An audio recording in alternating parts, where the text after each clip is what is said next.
Good morning and welcome to Farm Factor. I'm your host, Jamie Bloom. Today, Kyle Bauer talks with John Larson. He explains how American Farmland Trust protects productive farmland from being developed into prime real estate, and how keeping farmers on their land leads to a healthier planet. Next up, Greg Akagi brings us the Kansas soybean update. Then Duane Toews talks with Laci Fair, a lead teacher with the STEM program. She explains how Kansas Corn implements agriculture into the program, giving students knowledge for a career path. After the Kansas Farm Bureau update, we'll wrap up the show today with some plain talk from Kyle and Duane. It's all coming up on Farm Factor. Stay tuned.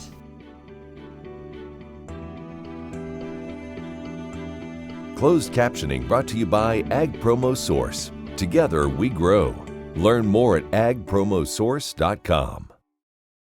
Kansans have a new choice for Medicare supplement insurance plans. With Medicare supplement insurance plans from Kansas Farm Bureau, you have access to 4 levels of coverage, affordable rates, and service from an organization that served Kansans for more than 100 years. For more information on Kansas Farm Bureau Medicare supplement plans, including rates and to apply, visit kfbhealthplans.com.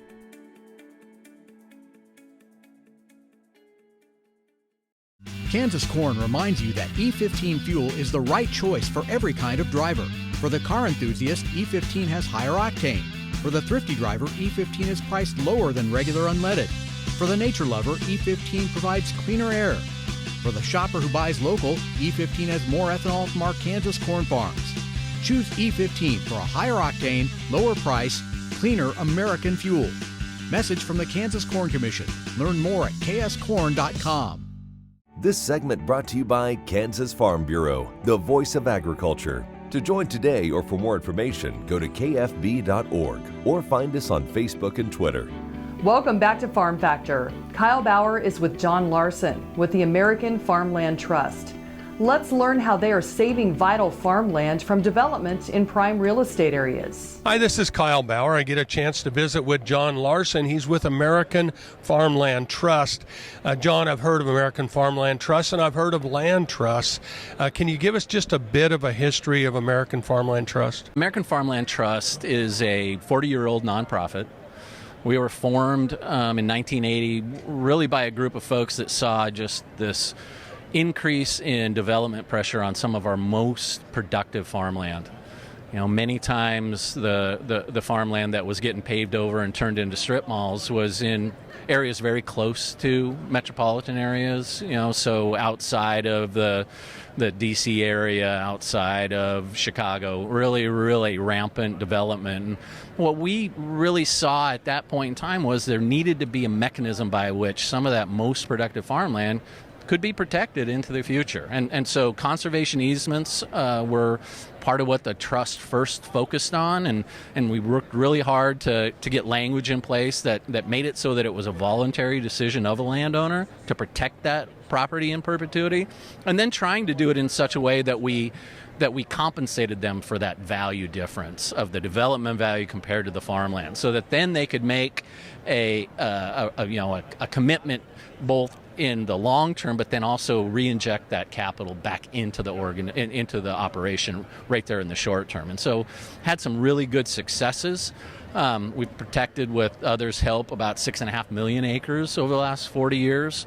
But when you think about, you know, production agriculture and rangeland being like 900 million acres, it's a pretty small percentage when you really think about it. So who are your members? So our members are individuals, and you know, they for $25 can become a member of the Farmland Trust. We use that money to help do project work around the country. The trust is, we're over 100 employees now, but you know, one of the things I'm very proud of is that more than 70% of those employees are in the field working on projects that are of value to their local community. And many times that's directly with farmers and ranchers.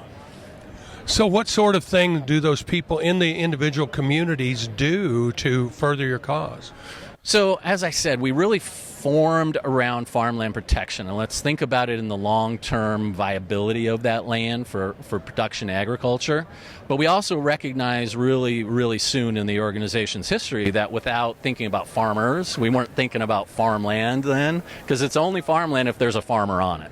And so viability, both environmentally and economically, and so the environmental kind of sustainable, regenerative piece is the other part of our mission, where we out on the landscape have conservation technicians that work directly with folks to implement conservation practices, and we really are focused right now on kind of this regenerative agriculture approach where we help folks to see that here's a management change that we could make that actually has environmental benefit, but then also, I mean, my background's in production agriculture, and I understand the economic side of it too. And so we actually have a project that we're doing with USDA right now where we're co-branding a series of case studies, working directly with some of our farmers to be able to define what that economic value of making those kind of decisions means to them. And that always isn't a positive as far as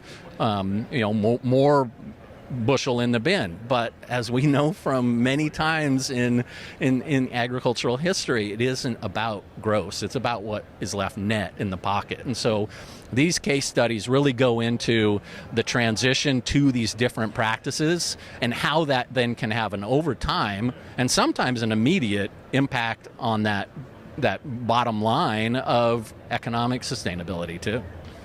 We're visiting with John Larson. He's with American Farmland Trust. This is Kyle Bauer reporting. Thanks, Kyle. After the break, it's this week's Kansas Soybean Update.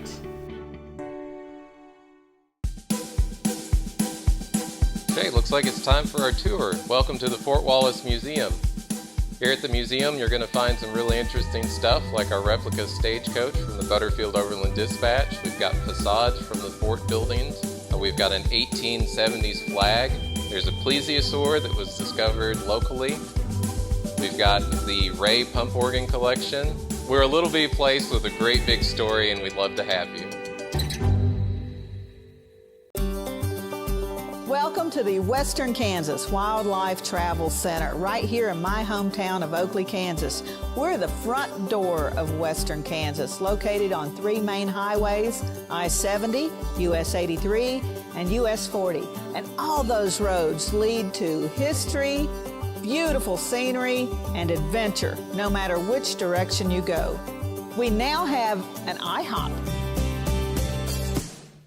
That brand that you've trusted up and down the road in all your travels is staffed with local folks, real people just like you and me, and we're waiting on you to join us. So for fun, adventure, fuel up, fuel your body, and let's have some fun.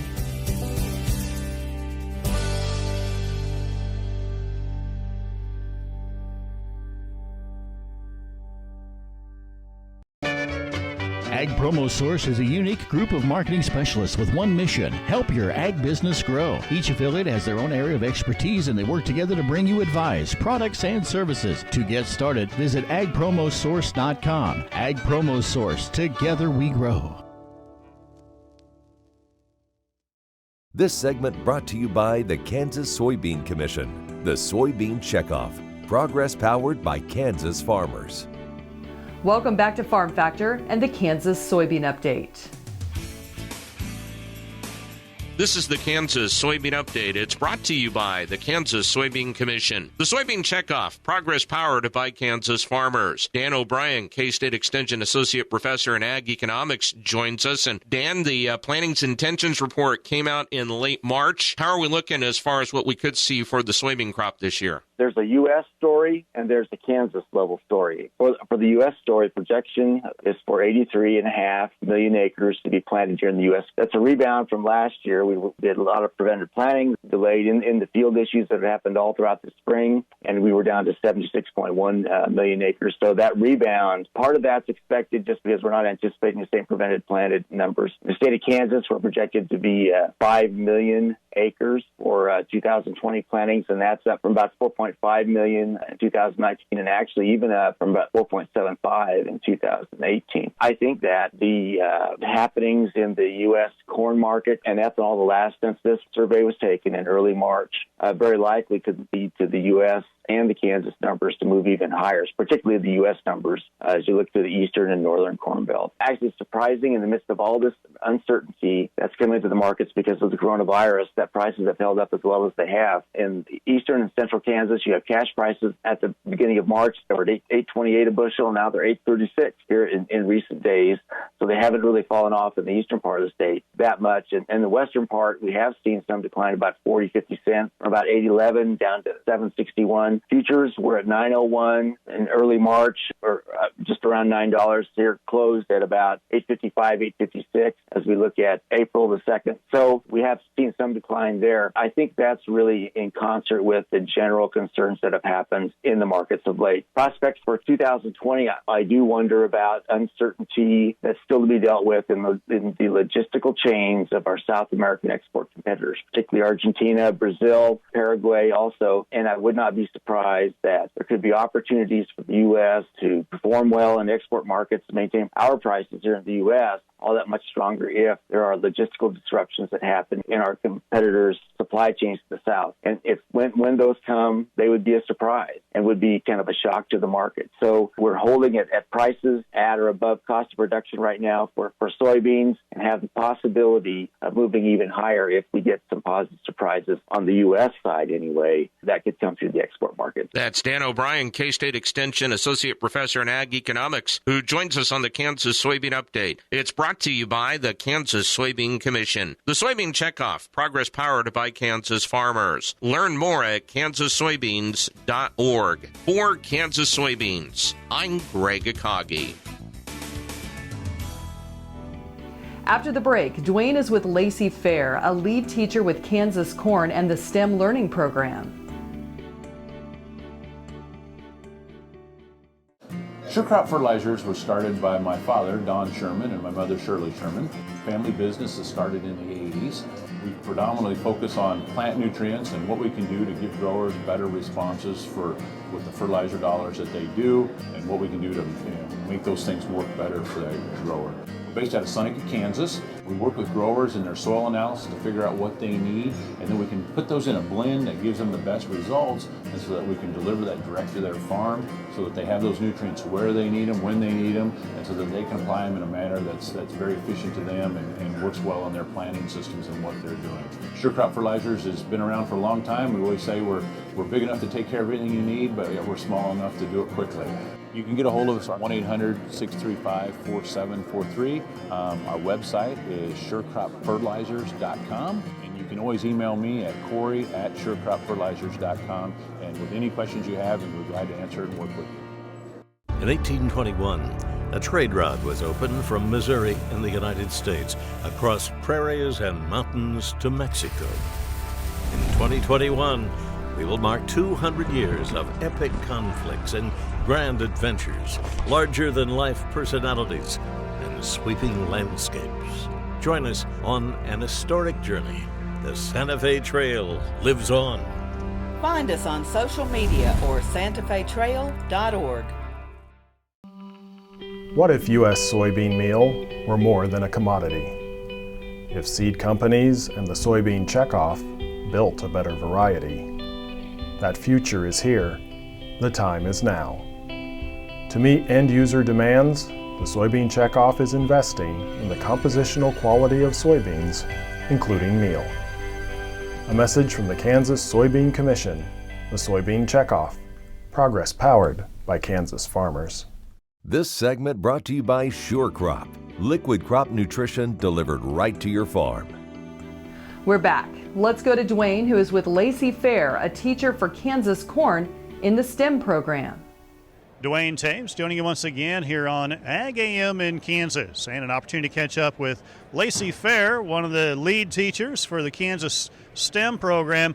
Laci, before we get too far in, why don't you explain a little bit about what STEM means and how you became a part of it?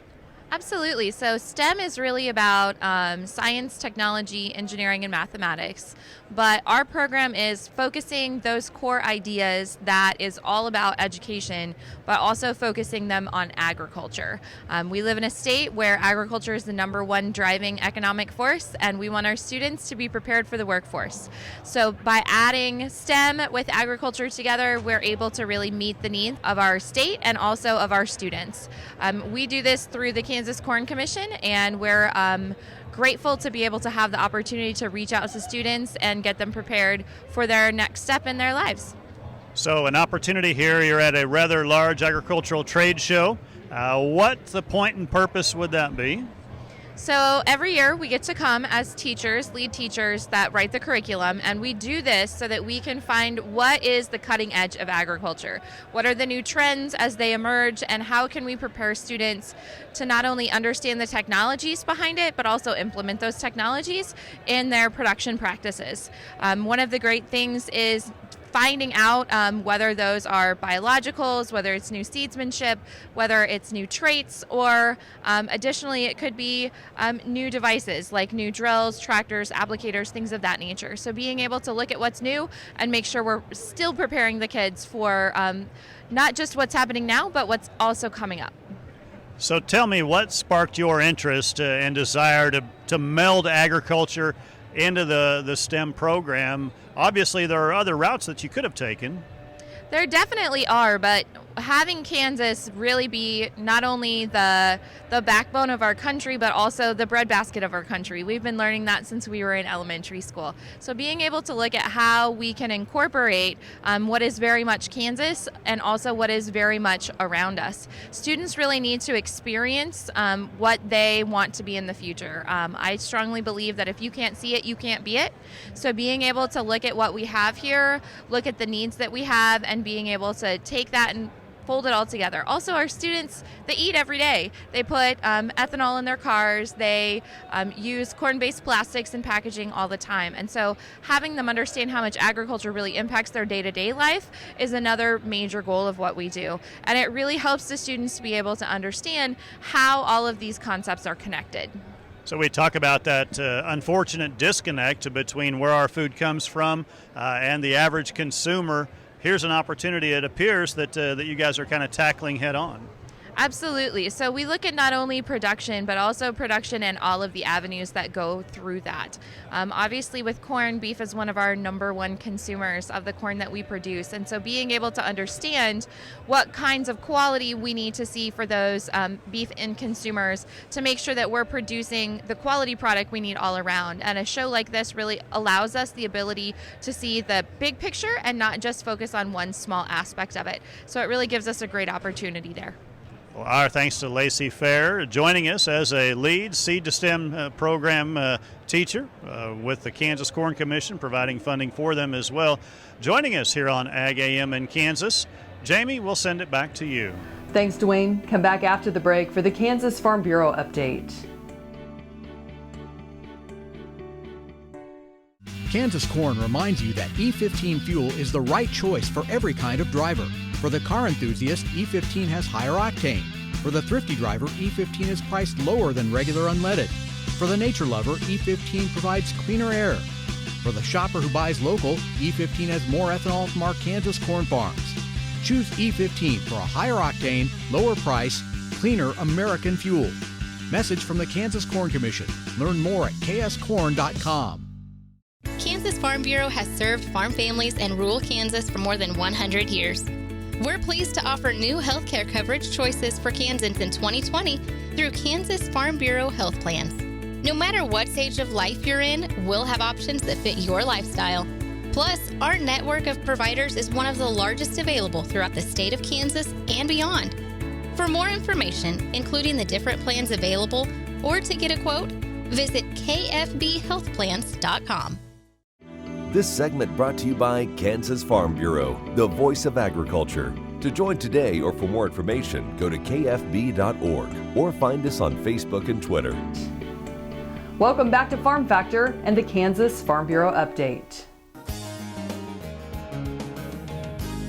Hello, my name is Jim Sipes, and I'm a fifth-generation farmer here in southwest Kansas. And I wanted to take this opportunity to thank the farmers and ranchers across this nation and across Kansas for providing us with a safe and abundant food supply. Things are kind of crazy right now with this COVID-19 pandemic, but I want you to feel assured that farmers and ranchers across this nation are hard at work keeping that supply chain running. Here are a few things going on today on our farm. Wendell is hard at work loading out the last of our 2019 grain sorghum. It's loaded on trucks and eventually on a unit train where it will be used eventually as a livestock feed source. When Wendell isn't loading trucks, he's our chief mechanic and is overhauling an engine and working on our fleet. Christina is hard at work getting our planters ready to plant grain sorghum and corn.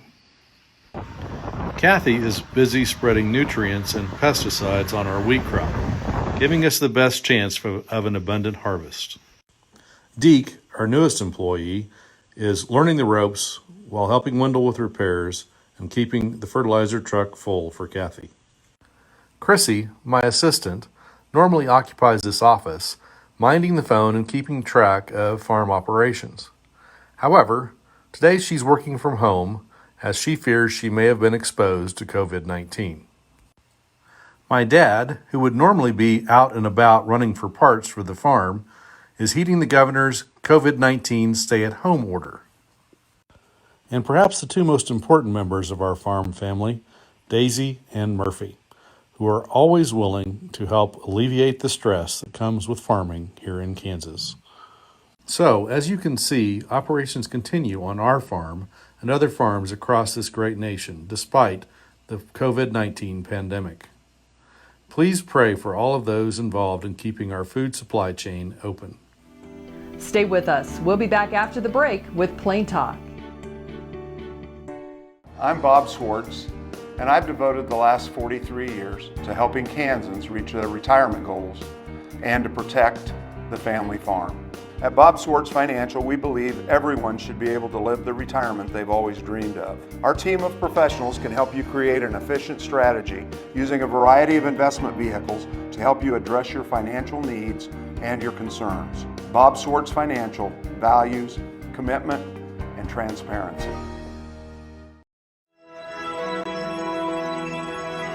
Highways 40, 83, and I-70 come together right here in Oakley. Roads that lead to businesses, to magnificent rock formations, to scenic vistas, to places where legends were made. Roads that lead us home. Discover Oakley, the gateway to Western Kansas. The Kansas Wheat Innovation Center in Manhattan is rediscovering ways to get improved varieties and new genetics in the hands of farmers faster. Grower-led and checkoff-funded research initiatives are bringing about positive change. This grassroots leadership provides a strong voice in Topeka and Washington, D.C. Now is the time to partner with Kansas Wheat in moving wheat forward. Kansas Wheat Commission and Kansas Association of Wheat Growers. Farmers investing in their future and yours. Log on to rediscoverwheat.org.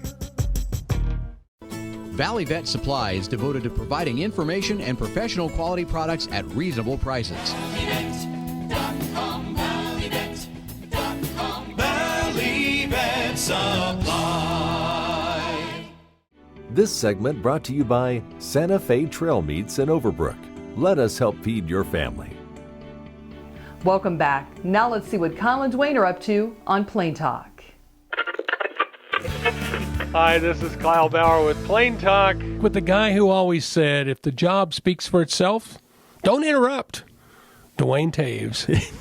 You know, there's too many people that like to take credit for things, and maybe it was your doing. But if you can let the product speak for itself. It's not always bad to step back and let it do the talking. My dad said, and I have never ever forgotten, if you're going to take credit when things are going good, be prepared to take credit when things are going bad. Yeah, you and I have talked about this before, and you brought up a lot of people get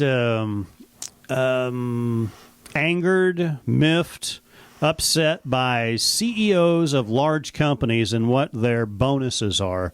At times. I got to admit, there are times that I have. And you'll see one really have a golden umbrella when they leave or something. it's like, and the company has done well. Right. It's really not, if under their leadership, management, and the skills that they brought to the table. All the stockholders made a whole boatload of money. If the company did well, I think that's probably appropriate. However, when things don't go so well, you don't ever see, and maybe it happens in some companies where the salary and or compensation package is diminished commensurate with how the company is doing. Big pet peeve of mine is the directors of publicly held corporations do not act as fiduciaries for the other stockholders. They seem to be there as a fiduciary only for the CEO. And like you said, it's like, okay, I can see incentive. I'm all about incentive, but you don't give people extra money when they didn't do anything. It used to be a time that they would give them stock options, and I'll make up an example. Okay, they give them a stock option of $1 a share, and when they come to the company, the stock is trading for $5 a share. Mm-hmm.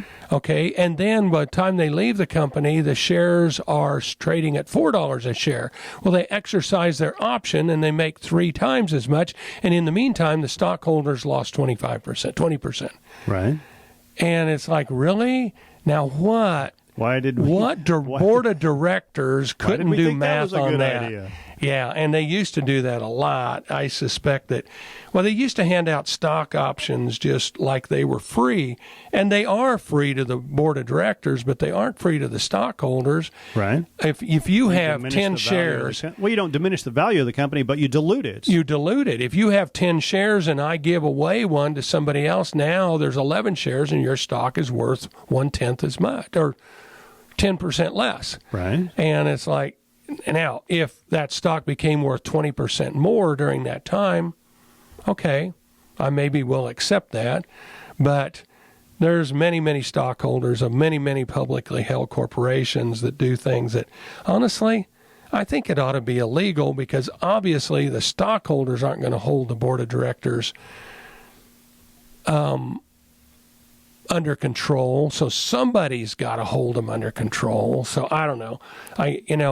Last thing we need is another law, but I think really the problem is also I don't own much stock. I own mutual funds, and the mutual funds are run by people who don't care. Right. They have 200 different. They have 200 different stocks out there. They don't even read the annual report. Now I'm being facetious on that. But the thing is they do not pay attention who's being elected to that board with 200. And that's where most of the stock is held, is by either the board of directors who was elected, who were hand-picked, or by mutual funds who don't care enough. Your fact or fiction question of the day, Kyle Bauer. A lightning bolt and the sun that we orbit about the same temperature. That'd be a fact, Jack. Not even close. Not even close. The lightning bolt's more 5 times hotter than the surface of the sun.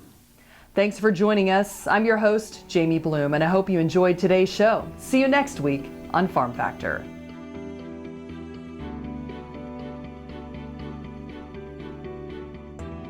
Closed captioning brought to you by Ag Promo Source. Together we grow.